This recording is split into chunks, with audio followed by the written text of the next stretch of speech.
மகாதேவ் சம்போ. நண்பர்கள் அனைவருக்கும் வணக்கம். இன்றைய பதிவில் நாம் காண இருக்கும் தலைப்பு அப்படிங்கிறது என்ன அப்படின்னா, அமாவாசையில் பிறந்தவர்களுக்கு உண்டான பரிகாரம். அமாவாசையில் பிறந்தோம்னா ரொம்ப சங்கடப்படுறேன் சார், இது நாள் வரைக்கும் நான் சங்கடம் மட்டும்தான் பட்டுக்கிட்டு எனக்கு வாழ்க்கையில் எந்த வெளிச்சமும் இல்லை அப்படின்னு சங்கடப்படக்கூடியவங்க பெரியவர்களாக இருந்தாலும் சரி, அல்லது பிறந்த குழந்தைகளாக இருந்தாலும், அமாவாசையில் ஒரு குழந்தை பிறந்திருக்கு, என்ன செய்ய முடியும்?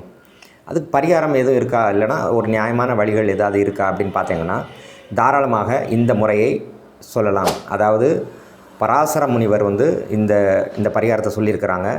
அப்போது அமாவாசையில் ஒரு குழந்தை பிறந்தாலும் சரி, இல்லை நீங்கள் அமாவாசையில் பிறந்திருந்தாலும் சரி, இந்த பரிகாரத்தை முயற்சி பண்ணுங்கள். கட்டாயம் ஒரு முன்னேற்றம் இருக்கும் அப்படிங்கிறது ஒரு தீர்க்கமான ஒரு நம்பிக்கை. இந்த அமாவாசை யோகம் அப்படிங்கிறது ஜாதகத்தில் எப்படி இருக்கும் அப்படின்னு உங்களுக்கு தெரிஞ்சிருக்கும். சூரியன் சந்திரன் சேர்ந்து இருக்கக்கூடிய அந்த நேரத்தில் பிறந்தவங்க அப்படிங்கிறது அமாவாசை யோகம். அப்போ அமாவாசையில் யோகத்தில் பிறந்தவங்க எல்லாருமே கெட்டிருக்கிறாங்க அப்படின்லாம் அர்த்தம் கிடையாது. அமாவாசையில் பிறக்கிறதுல இன்னொரு சிறப்பு கூட இருக்குது. என்ன அப்படின்னு பார்த்தீங்கன்னா, அமாவாசையில் திதி சூன்யம் அப்படிங்கிறது வராத இருக்கக்கூடியது. அமாவாசையும் பௌர்ணமியும் திதி சூன்யம் இல்லாத ஒரு ஜாதகர் அப்படிங்கிறதுனால அதுலேயுமே ஒரு ப்ளஸ் பாயிண்ட் இருக்க தான் செய்யுது. அப்போ மேலோட்டமாக அமாவாசையில் பிறந்தவர்கள் எல்லாம் சிரமங்களை மட்டும்தான் அனுபவிக்கிறாங்க அப்படின்னு சொன்னாங்கன்னா அதே மாதிரி ஒரு மூடத்தனம் எதுவுமே இருக்க முடியாது. இருந்தாலும் அமாவாசையில் பிறந்தவங்க பெரும்பாலும் சங்கடப்படுறாங்க அப்படிங்கிற ஒரு நம்பிக்கை இருக்கிறதுனால, உங்களுக்கு ஒரு வேளை அது போன்ற சங்கடங்கள் இருப்பதாக தோன்றினால் என்ன செய்யலாம் அப்படின்னு பார்த்தீங்கன்னா, ஒரு கும்பம் எடுத்துக்கங்க, அதாவது குடம் எடுத்துக்கங்க. அந்த குடத்தில் நீர் நிரப்பி, அதாவது புனிதமான ஒரு பாபநாசி தீர்த்தம், இல்லைனா காசி தீர்த்தம், இல்லைனா ஒரு திருச்செந்தூர்லேருந்து கொண்டு வந்த கடல் தீர்த்தம், இது போன்ற புனித நீர்களை அந்த குடத்தில் அடைத்து, அதில் அத்தி இலை, அரச இலை, ஆல இலை, மாவிலை, வேப்ப இலை ஆகிய இந்த 5 இலைகளையுமே அந்த கும்பத்தில் வைத்து, அதற்கு அப்புறமாக அந்த கும்பத்தை மேலே ஒரு துணியால் கட்டி, ஒரு பட்டு துணியால், ஒரு சின்ன ஒரு பட்டு துணியால் கட்டி, தென்மேற்கு மூலை என்று சொல்லப்படக்கூடிய கன்னி மூலையில் அந்த கும்பத்தை வைத்து சூரிய சந்திரர்களுக்கு வழிபாடு செய்ய வேண்டும். என்ன வழிபாடு அப்படின்னா, சூரியனுடைய காயத்ரி, சந்திரனுடைய காயத்ரி ஆகிய 2 காயத்ரிகளையும் கிட்டத்தட்ட ஒரு 108 தடவை நீங்கள் சொன்னீங்கன்னா போதும்.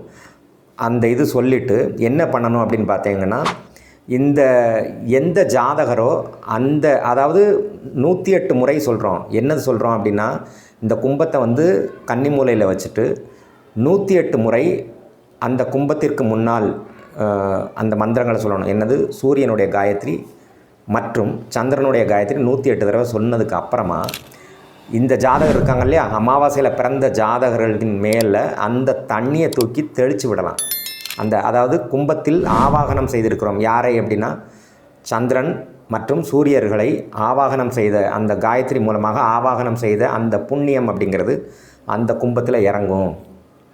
அப்போ இந்த கும்பத்தில் இறங்கினதுக்கு அப்புறமா நீங்கள் என்ன பண்ணணும் அப்படின்னு பார்த்தீங்கன்னா, அந்த கலச நீரை ஜாதகருக்கு, யார் அமாவாசையில் பிறந்திருக்கிறாங்களோ, யாருக்காக இந்த பரிகாரம் பண்ணுறோமோ அவங்க மேலே இந்த தண்ணியை தெளிக்கலாம். இது ஒரு வகையான பரிகாரம்.